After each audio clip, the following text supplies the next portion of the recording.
வணக்கம்.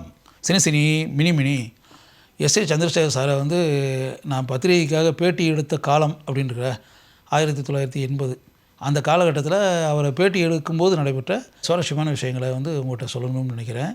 சட்டம் ஒரு இருட்டறை திரைப்படம் எஸ்ஏ சந்திரசேகர் இயக்கினார்.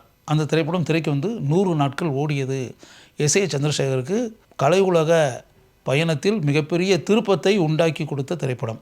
அந்த திரைப்படத்தின் கதாநாயகனாக நடித்த விஜயகாந்துக்கு அந்த திரைப்படம் மிகப்பெரிய உயர்வை உண்டாக்கி கொடுத்தது. அந்த திரைப்படத்தை அண்ணா சாலையில் இருக்கக்கூடிய வெல்லிங்டன் தியேட்டரில் நான் பார்த்தேன். படத்தை பார்த்த உடனே ஒரு நல்ல கமர்ஷியல் மூவி அப்படின்ற எண்ணம் எனக்கு உண்டாச்சு. இதை பார்த்த பிறகு எஸ்ஏ சந்திரசேகர் சாரை வந்து நான் வந்து இன்டர்வியூ பண்ணணும் அப்படின்ற மாதிரி மனசுக்குள்ளே நினச்சேன். அப்போ நான் ஃபிலிமலயா பத்திரிகையில் இணை ஆசிரியராக ஒர்க் பண்ணிகிட்டு இருந்தேன். எம்ஜி வல்லபன் எடிட்டர், நான் வந்து இணை ஆசிரியர். எஸ்ஏ சந்திரசேகர் சாருக்கு நான் ஃபோன் பண்ணேன். அப்போ லேண்ட்லைன் ஃபோன் தானே.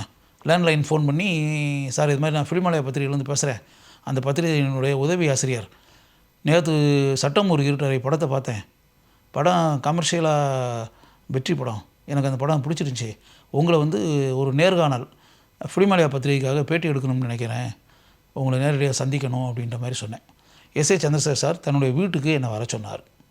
ராம் தியேட்டருக்கு பக்கத்தில் வஉசி காலனி அப்படின்னு ஒரு ஏரியா இருக்கும். அந்த இதில் வந்து எஸ்ஏ சந்திரசேகர் சார் வீடு. அந்த வீட்டுக்கு நான் பேட்டி எடுக்கிறதுக்காக நான் போயாச்சு.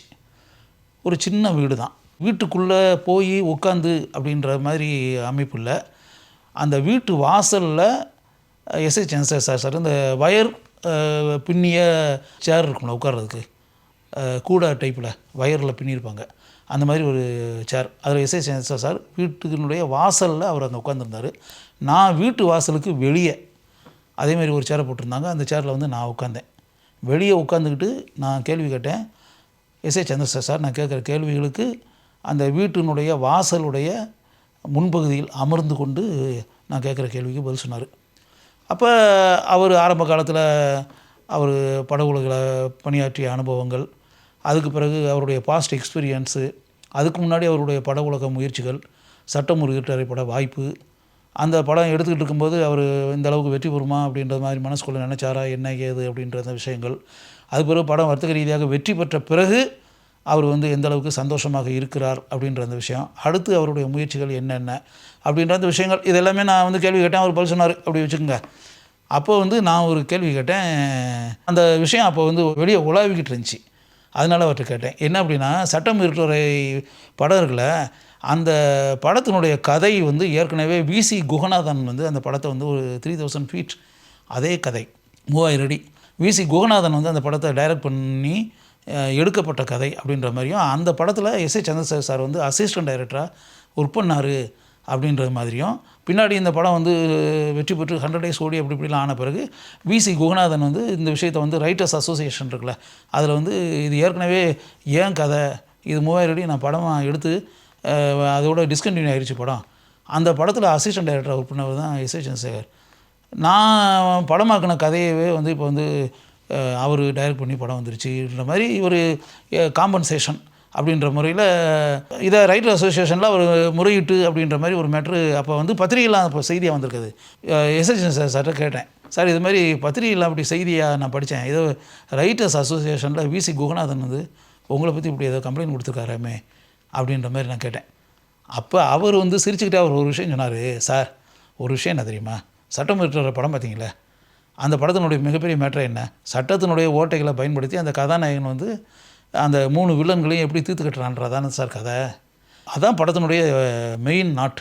அந்த 3 பழிவாங்கிற மேட்டர் இருக்குல்ல, அது ஒன்று வந்து நார்த் பை நார்த் வெஸ்ட்டு அப்படின்ற இங்கிலீஷ் படத்தில் இருக்கக்கூடிய ஒரு மேட்டர், இன்னொரு மேட்ரு மேரி அதாலத் அப்படின்ற இந்தி படத்தில் இருக்கக்கூடிய மேட்ரு, மூணாவது இன்னொரு மேட்ரு எனக்கு ஒரு படத்தை பேர சொன்னார்.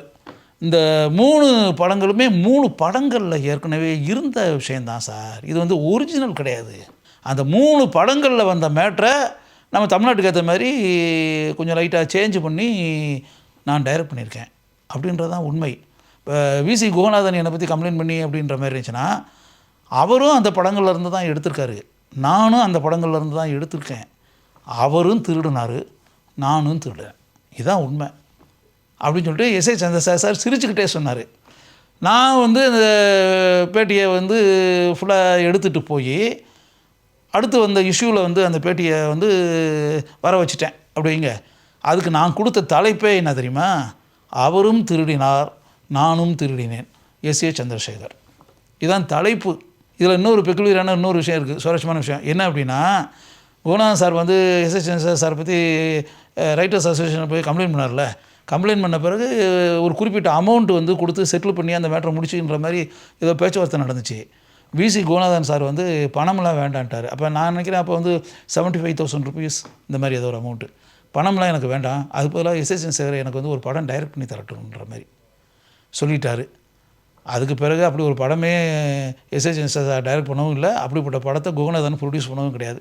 அப்படிப்பட்ட சம்பவமே அதுக்கு பிறகு நடக்கவே இல்லை அப்படின்றது ஒரு அடுத்த செய்தி அப்படின்ற மாதிரி வச்சுக்கோங்களேன். இது வந்து எத்தனையோ வருஷத்துக்கு முன்னாடி நடந்த ஒரு சுவாரஸ்யமான சம்பவம். அந்த சுவாரஸ்யமான சம்பவத்தை ஃபன்னியாக நினச்சிக்கிட்டு, சீரியஸாக நினைக்காதீங்க, ஃபன்னியாக நினச்சிக்கிட்டு அருமையான ஒரு சுவாரஸ்யமான சம்பவமாக இருக்குது இது. அவரும் திருடினார், நானும் திருடினேன் அப்படின்னு எஸ்.ஏ. சந்திரசேகர் சார் சொன்ன அந்த வார்த்தைகள் இருக்குல்ல, சிரிச்சுக்கிட்டே சொன்ன வார்த்தைகள். அவர் சொன்ன வார்த்தைகளை தான் நான் வந்து அந்த பேட்டியில் தலைப்பாக எழுதினேன் அப்படின்றதுல.